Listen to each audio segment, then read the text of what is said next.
आस मिलनाची भाग 25.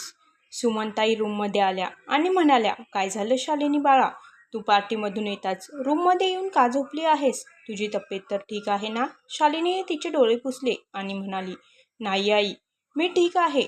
सखाराम रावांनी एका दिवशी शालिनीला म्हटलं होतं की ज्या प्रकारे तू सलोनीला तिची आई परत दिली आहेस, त्याच प्रकारे तू आम्हाला पण आमची मुलगी परत दे. तेव्हापासून शालिनीने त्यांना बाबा म्हणायला सुरुवात केली होती. सुमनताई शालिनीजवळ बसून तिच्या डोक्यावरून हात फिरवत म्हणाल्या, रडून रडून तुझे डोळे लाल झाले आहेत आणि तू म्हणत आहेस काहीही झालं नाही. बाळा, तुझ्या मनामध्ये जे काही आहे ते सगळं सांगून तुझं मन हलकं कर. मी बघितलं आहे की रोज रात्री सगळेजण झोपून जातात तेव्हा तू काहीतरी आठवत आवाज नाही येऊ देता रडत असते. अशी कोणती गोष्ट आहे ज्या गोष्टीमुळे तुला एवढे दुःख होत आहे? बाळा, तू तुझ्या आईला सांगणार नाहीस का? शालिनी आता सुमनताईंना मिठी मारून रडू लागली. त्यानंतर हळूहळू शालिनीने तिच्या भूतकाळाबद्दल सगळं काही सुमनताईंना सांगितलं. आई, मी मानसच्या डोळ्यांमध्ये स्वतःसाठी पॉझिटिव्हनेस बघितला आहे. जर मी तिथे थांबले असते तर दोघं भावांमध्ये दरी निर्माण झाली असती. मानसला जेव्हा पण माझं दुःख कळतं किंवा माझ्या दुःखाची जाणीव होते तेव्हा तो उमेशजींपासून दूर होतो. सीमा आईने मानसला स्वतःचं मूल मानून त्याचा सांभाळ केला आहे. आता तो त्या घरचा मुलगा आहे, त्यामुळे मला त्या दोघांमध्ये दरी निर्माण होऊ द्यायची नाही. मला भीती वाटत होती की मानस मला शोधून काढेल, त्यामुळे मी माझं नाव बदलून माधुरीवरून शालिनी ठेवलं आहे. त्याने मला शोधण्यात किंवा माझा शोध घेण्यात त्याचा वेळ बर्बाद करू नये. त्याला तर दामोदर बाबा आणि सीमा आईंची स्वप्न पूर्ण करायचे आहे. जर मी त्याला भेटले असते तर तो मला एकटीला सोडून लंडनला कधीच गेला नसता. तर मग त्या लोकांनी तुला शोधण्याचा प्रयत्न केला नाही का? सुमनताईंनी विचारलं. नाही आई, उमेशजी, मानस आणि प्रिया मला अजूनसुद्धा शोधत आहेत, पण एकमेकांना न सांगता. आणि प्रियाने तर ऑलमोस्ट मला शोधलं होतं आणि ती माधुरीला शोधत निघून गेली. पण आता मानस भारतात परत आला आहे. आता ते दोघं भाऊ मिळून मला शोधण्यासाठी जीवाचं रान करतील. तेवढ्यात सलोनी शालिनीला शोधत शोधत रूममध्ये आली. तिने शालिनीच्या डोळ्यांमध्ये अश्रू बघितले तेव्हा ती पटकन बेडवर चढली आणि तिच्याजवळ गेली आणि तिच्या छोट्या छोट्या हाताने शालिनीचे डोळे पुसत म्हणाली, मम्मा, तू का रडत आहेस? आजी तुला रागवली का? आजी, तू माझ्या मम्माला रागवू नकोस ना. बघ ना, रडल्यामुळे माझ्या मम्मीचे डोळे आणि नाक लाल झालं आहे. सलोनीचं बोलणं ऐकून दोघेही हसू लागल्या. शालिनीने सलोनीला छातीशी धरलं आणि म्हणाली, नाही बाळा, मला तुझी आजी रागवली नाही. मी तर असंच बसले होते. बरं, माझ्या बाळाने दूध फिनिश केलं का? हो मम्मा, मी दूध पण फिनिश केलं आणि आजोबांसोबत खेळून सुद्धा आले. मम्मा, मला आता झोप येत आहे, म्हणत ती शालिनीच्या मांडीवर झोपली. शालिनी तिला छातीशी धरलं आणि म्हणाली, देवाने आपल्या दोघींकडून सगळं हिरावून घेऊन आपल्या दोघींची भेट करून दिली. देवाने मला हे गिफ्ट दिल्यामुळे मी माझ्या भूतकाळाबद्दल काहीच तक्रार नाही, कारण आता माझ्या जगण्याचं कारण तू आहेस. माझ्या बाळा, आता तूच माझ्यासाठी सगळं काही आहेस. त्यानंतर शालिनीने सलोनीच्या माथ्यावर किस केलं आणि तिला झोपवू लागली. सुमनताई भरल्या डोळ्यांनी त्या दोघींकडे बघत म्हणाल्या, रक्ताचं नातं नसताना सुद्धा आपापल्या दुःखामुळे त्या दोघी एकमेकींच्या आनंदाचे कारण बनल्या होत्या. त्यानंतर त्या विचार करू लागल्या की उमेशने असं का केलं असेल. पण त्यांना हे तर समजलं होतं की शालिनी अजून सुद्धा उमेशवर खरं प्रेम करते आणि ही दुसऱ्यांच्या मुलांवर एवढं प्रेम करते, तर जेव्हा स्वतःचं मूल होईल तेव्हा त्याच्यावर किती प्रेम करेल. पुण्यामध्ये उमेश त्याच्या ऑफिसमध्ये बसून टेबलवर ठेवलेल्या मानसच्या फोटोकडे बघत म्हणाला, आज तू 3.5 वर्षानंतर घरी परत येत आहेस माझ्या भावा. मी तुला खूप मिस केलं आहे. तू लवकर घरी ये. त्यानंतर तो मोबाईलमध्ये माधुरीचे फोटो काढून बघू लागला. माझ्या चुकीमुळे तुम्ही दोघी बहीण भाऊ एकमेकांपासून वेगळे झालात, पण माधुरी, त्यासोबतच मी सुद्धा माझं प्रेम आणि माझा भाऊ गमावून बसलो आहे. माधुरी, तू कुठे आहेस? एकदा, फक्त एकदा मला येऊन भेट माधुरी. तू परत ये माधुरी आणि तुझ्या उमेशची हालत बघ. तुझा उमेश तुझ्याशिवाय काहीच नाही. मला पुन्हा एकदा संधी दे माझी चूक सुधारण्याची. माझ्याशी भांडण कर, माझ्याशी बोलू सुद्धा नकोस, पण प्लीज परत ये. मी तुला वचन देतो की मी पुन्हा ती चूक कधीच करणार नाही. माधुरी, आता मी तर रागवायचं सुद्धा सोडून दिलं आहे. माधुरी, लव यू व्हेरी मच यार. आता तरी परत ये. मानसने पण आतापर्यंत मला माफ केलं नाही. तुमच्या दोघांशिवाय माझं आयुष्य अधुरं आहे. माधुरी, एकदा, फक्त एकदा मला संधी दे. मी तुला पुन्हा कधीच तक्रार करण्याची संधी देणार नाही. तुझ्याशिवाय जीवन जगणं खूप कठीण होत आहे. उमेशच्या डोळ्यातून अश्रूंचे थेंब गळू लागले. तेव्हा तो त्याचे डोळे पुसून घरी जायला निघाला. या 3 वर्षांमध्ये त्यांनी स्वतःला कामात झोकून दिलं होतं. राग तर तो त्या दिवशीच विसरून गेला होता. त्याच्या रागामुळे त्याचं प्रेम म्हणजेच त्याची माधुरी त्याला सोडून त्याच्या आयुष्यातून निघून गेली होती आणि प्राणापेक्षा प्रिय भाऊ सुद्धा त्याच्यावर नाराज झाला. घरी येऊन त्याने बघितलं की मानस आला होता. तो आनंदाने त्याच्याकडे जातच होता की मानस सीमाताईंना बघून म्हणाला, आई मी फ्रेश होऊन येतो, आणि त्याच्या रूममध्ये निघून गेला. उमेशला उदास बघून सीमाताईंनी काहीतरी बोलण्याचा प्रयत्न केला. तेव्हा उमेशने त्यांना थांबवलं आणि तो पण त्याच्या रूममध्ये निघून गेला. इकडे मानस त्याच्या रूममधून फ्रेश होऊन बाहेर आला.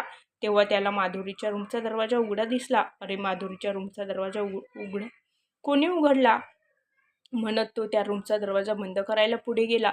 तेव्हा त्याला वाटलं कदाचित कुणीतरी वॉशरूममध्ये आहे. तो आतमध्ये गेला तेव्हा तो चकित झाला. प्रत्येक वस्तू जागेवर खूप स्वच्छ आणि साफसुथरी होती. रूमला बघून असं वाटत होतं की कुणीतरी तिथे राहत आहे. समोर भिंतीवर त्याची आणि माधुरीची एक मोठी फोटो लावण्यात आली होती. मानस पुढे गेला आणि फोटोतील माधुरीच्या चेहऱ्यावर हात फिरवला आणि म्हणाला, माधुरी तू कुठे आहेस? तुला तुझ्या भावाची एकदा सुद्धा आठवण येत नाही का? तू उमेश भाईवर नाराज होती म्हणून त्याची शिक्षा मला का दिलीस? आणि तू मला तुझा शोध घ्यायला नकार का दिला? तर मग तू स्वतः तरी समोर येऊ शकतेस ना? हा भाऊ तुला खूप मिस करत आहे. मी तुझ्याशिवाय राहू शकत नाही. तेवढ्यात वॉशरूमचा दरवाजा उघडला. तेव्हा मानसने तिकडे बघितलं. उमेशला वॉशरूममधून बाहेर येताना बघून तो चकित झाला. तो रूममधून बाहेर जाऊ लागला. तेव्हा उमेशने मागून आवाज दिला, माधुरीचा भाऊ तर परत आला, पण माझा भाऊ कधी परत येणार आहे? माझा लहान भाऊ मोठ्या भावाच्या चुकीसाठी त्याच्याशी भांडण करणार नाही का?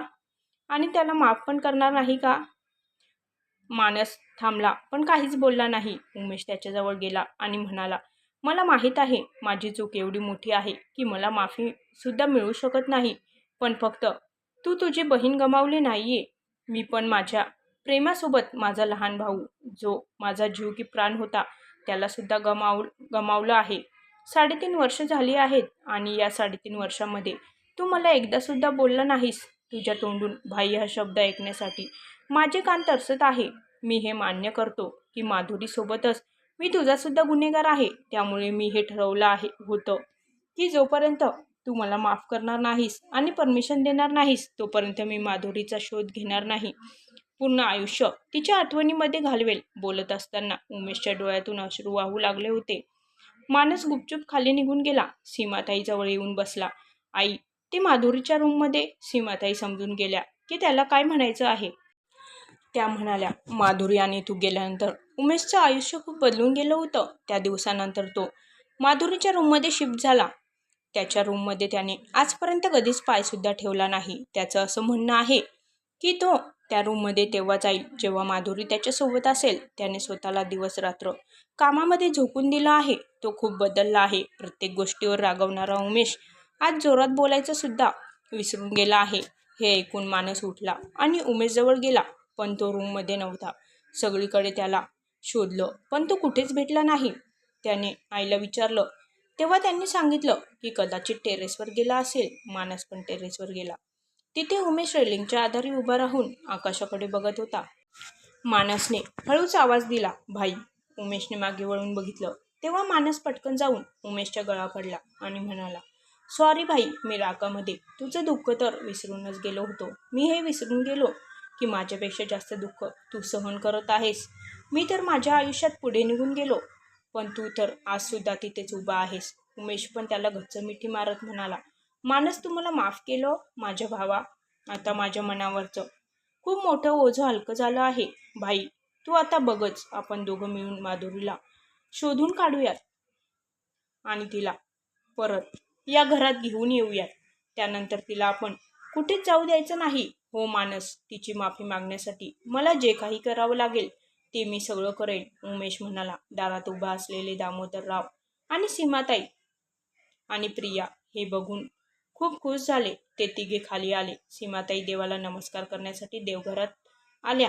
प्रिया आणि दामोदरराव तिथे सोफ्यावर बसले. अंकल, आता वेळ आली आहे. आता उमेश भाईला माधुरीला शोधण्यासाठी जाऊ द्यायला पाहिजे. प्रिया म्हणाली, हो बाळा, आता मानसने उमेशला माफ केलं आहे तर पुढचा विचार नक्कीच करायला पाहिजे. दामोदरराव म्हणाले. डायनिंग टेबलवर चौघेही बसले होते. प्रिया सगळ्यांना जेवायला वाढत होती. उमेश आता मानस आला आहे, त्यामुळे मी विचार करत आहे की ऑफिसची सगळी जबाबदारी मानस सांभाळेल. प्रियाने पण इतक्या दिवसामध्ये मार्केटिंगचं काम खूप चांगल्या प्रकारे समजून घेतलं आहे, त्यामुळे मला असं वाटत आहे की दोघं मिळून कंपनी खूप चांगल्या प्रकारे सांभाळतील.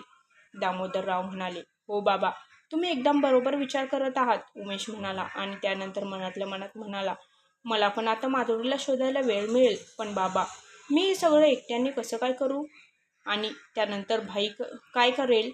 तो घरी बसून आराम करेल आणि मी तिथे ऑफिसमध्ये परेशान. मानस असं बोलल्यामुळे सगळेजण हसू लागले. नाही, उमेश घरी आराम करणार नाही, त्याला तर उद्या मुंबईला जावं लागेल. दामोदरराव म्हणाले. हे ऐकून प्रिया हसली आणि इकडे उमेशच्या तोंडात घास अडकला. तो खोकलू लागला. तेव्हा मानसने लगेच त्याच्याकडे पाण्याचा ग्लास सरकवला.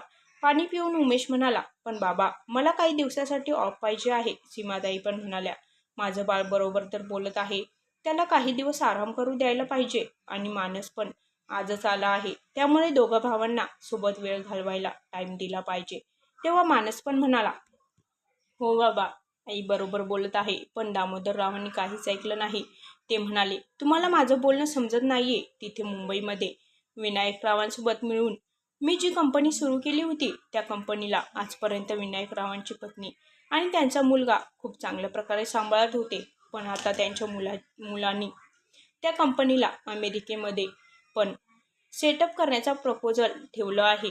त्यामुळे मी नकार देऊ शकलो नाही. शेवटी त्या कंपनीमध्ये मी फक्त पैसा तर लावला होता, पण त्या कंपनीची सगळी जबाबदारी त्या लोकांनी घेतली होती. त्यामुळे मग मी या प्रपोजलला कसं काय नकार देऊ शकत होतो?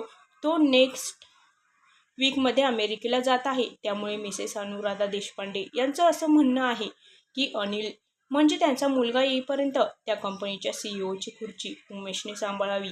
उमेश खाली मान घालून बसला होता. तो म्हणाला, ठीक आहे बाबा, तुम्हाला जे योग्य वाटेल ते. मला मुंबईला कधी जायचं आहे? हे ऐकून दामोदरराव हसत म्हणाले, उद्या सकाळची फ्लाईट आहे.